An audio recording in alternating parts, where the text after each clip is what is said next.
Bien, une petite vidéo qui s'appuie sur la ressource numéro 3, c'est le paramétrage d'un cercle et d'un arc de cercle. Pour l'instant, on va s'intéresser à cette vidéo, c'est le paramétrage d'un cercle.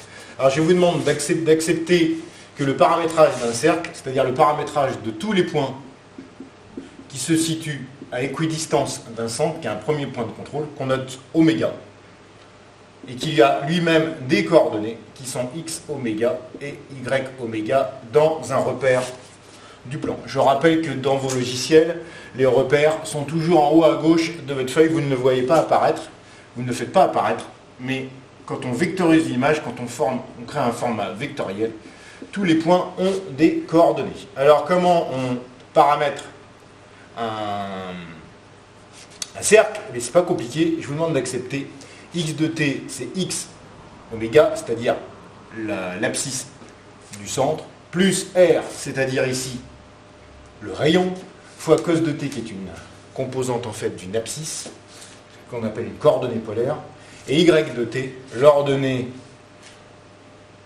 des points M, c'est y de oméga plus r fois sinus de t. Pour vous donner un exemple, avant que je parle du paramétrage, on a ici un oméga qui est pour coordonner son centre. Vous le voyez, il a pour coordonnées 5, 4. Et il a pour rayon ce cercle 3, que vous retrouvez partout. Tous les points du cercle sont à équidistance de son centre avec un rayon de 3. Le paramétrage de ce cercle en entier s'écrira donc x de oméga, donc x de t égale 5, plus le rayon 3 fois cos de t, et y de t, ce sera la coordonnée l'ordonnée de oméga, plus 3, c'est le rayon, fois le signe de t.